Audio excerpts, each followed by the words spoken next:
오늘 아침 하나님께서 우리에게 주시는 말씀은 창세기 46장 1절로 4절까지의 말씀입니다. 창세기 46장 1절부터 4절까지의 말씀.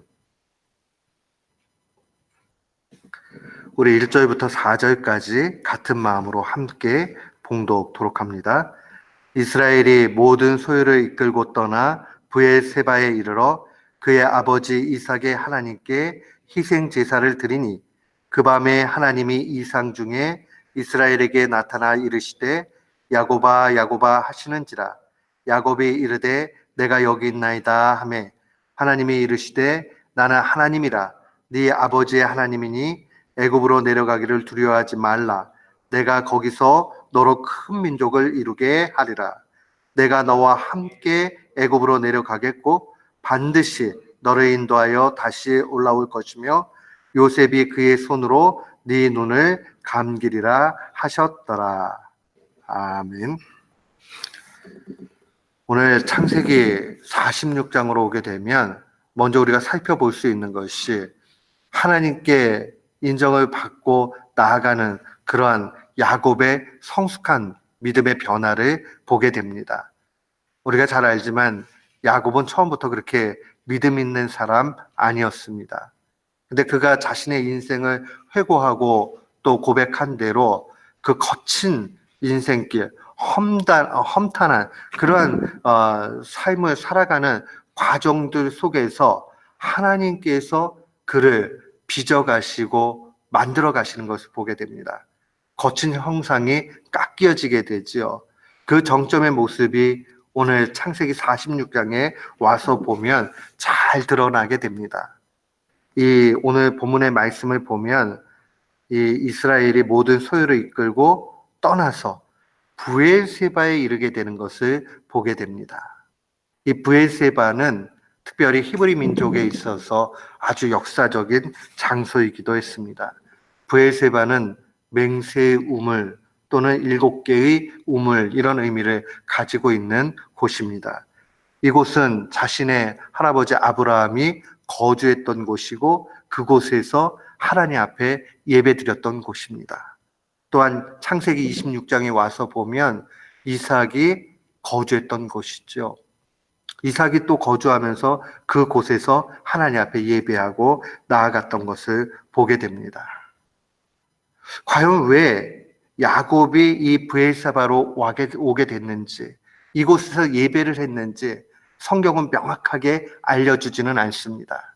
그러나 우리가 묵상을 통해서 하나 발견할 수 있는 것은 점점 믿음의 성숙을 이루어 나가고 있는 야곱이 그가 무엇을 결정하든지 간에 하나님 앞에 묻고 시작하고 있다는 사실을 분명히 볼 수 있습니다. 1절 말씀에 보니 그의 아버지 이삭의 하나님께 희생 제사를 드렸다. 왜 성경은 증거할 때 그의 아버지 이삭의 하나님이다 이렇게 증거했을까요? 그것은 바로 언약을 언제나 지켜주셨던, 약속대로 이끌어 주셨던 그러한 신실하신 하나님에 대한 표현입니다. 그 신실하신 하나님 앞으로 나아가는 것을 보게 됩니다. 그때에 2절 말씀에 보면 이상 중에 하나님께서 나타나게 되죠. 그러시고 이삭을 부르십니다. 야곱을 부르십니다. 야곱아 야곱아 하는지라. 야곱이 이르되 내가 여기 있나이다. 우리는 이 광경들을 바라보면서 성숙한 신자가 어떻게 살아가야 되는가 하는 것을 명확하게 보게 됩니다. 성숙한 신자는 하나님과 깊은 교제 가운데 나아가는 그러한 신앙입니다.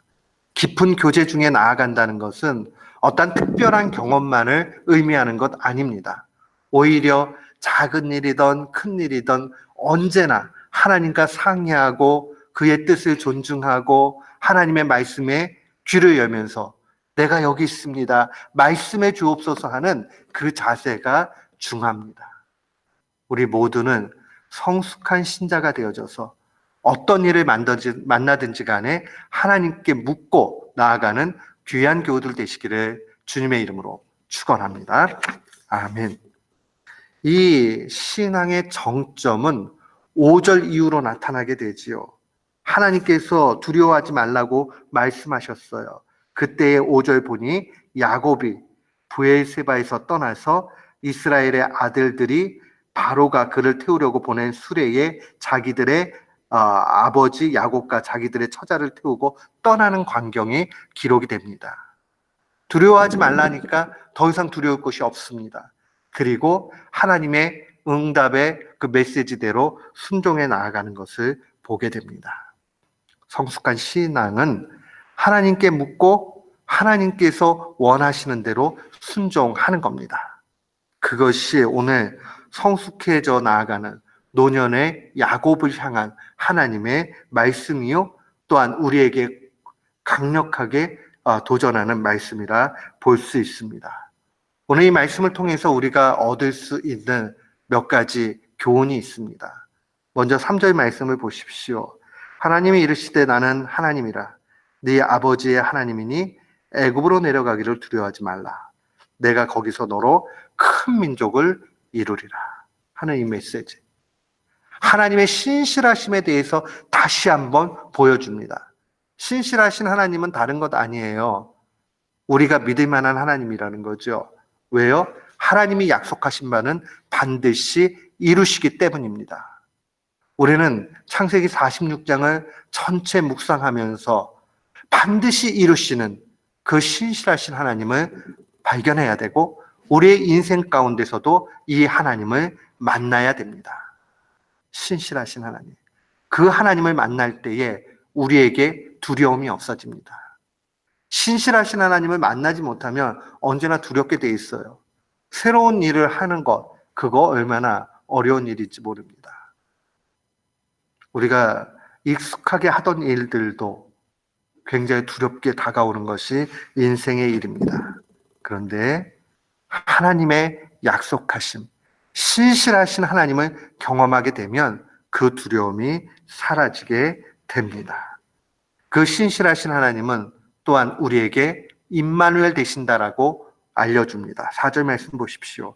내가 너와 함께 애굽으로 내려가겠고, 애굽은 그들에게 있어서는 낯선 땅이고 그들에게 있어서는 행복을 보장할 수 있는 땅은 아닙니다.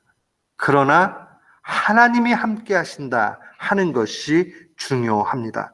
반드시 너를 인도해서 다시 올라올 것이고 요셉이 그의 손으로 야곱의 임종을 지킨다라고 증거합니다. 사랑하는 성도 여러분, 이 말씀이 얼마나 큰 은혜의 말씀인가 생각해 보십시오. 우리는 때때로 우리의 선택을 해야 될 때가 있고 거친 상황들이 놓여질 때가 있습니다. 그때마다 하나님의 함께 하시는 그 손길을 바라보고 경험하고 갈 수 있다면 그 사람은 세상의 두려움보다 더 큰 하나님을 소유하기 때문에 얼마든지 넉넉히 이기게 됩니다. 근데 마지막으로 46장을 우리가 묵상하면서 기억해야 되는 것은 숨겨진 하나님의 손길을 좀 보기를 원합니다. 그 숨겨진 하나님의 손길은 훈련시키시는 하나님의 모습입니다. 야곱의 인생이 평탄치 않죠. 고생 많이 했어요. 거칠었어요. 고난이 많았고 시련도 많았습니다. 근데 결국 그것이 노년의 야곱을 만들기 위한 하나님의 은혜라는 사실을 기억해야 됩니다. 하나님은 얼마든지 요셉이 살아있다는 사실을 이 야곱에게 일찍이 알려줄 수 있었습니다. 그러나 하나님이 그렇게 하지 않죠. 왜요? 고난을 즐기시는 하나님이라서 그런 것이 아니라 야곱을 야곱되게 하나님 손에 붙들어진 인생으로 만들기 위해서 때때로는 이러한 고난이 필요하기 때문에 그러합니다. 우리가 고난을 경험할 때마다 시련이 우리를 흔들 때마다 기억해야 되는 것은 이것을 통해서 하나님이 나를 성숙하게 만드시고 성장시키신다 하는 보이지 않는 하나님의 손을 분명히 알아야 하겠습니다. 오늘 말씀을 묵상하면서 믿음이 좋다라는 것 다른 것 아니고 하나님과 깊은 교제 가운데 살아가는 것이다 하는 것을 놓치지 말아야 되겠습니다. 그렇게 하다 보면 깊은 교제 가운데서 신실하신 하나님, 또한 임마누엘의 하나님, 또한 훈련시키시는 그 하나님을 보게 됩니다. 그러면 우리의 신앙은 점점 성장하게 됩니다. 오늘 이 말씀을 바라보고 거친 형상이었던 이 야곱도 바꿔주신 하나님께서 우리의 인생도 복되게 해주신다 하는 것 확신하면서 날마다 승리하는 귀한 교우들 되시기를 주의 이름으로 축원합니다. 아멘.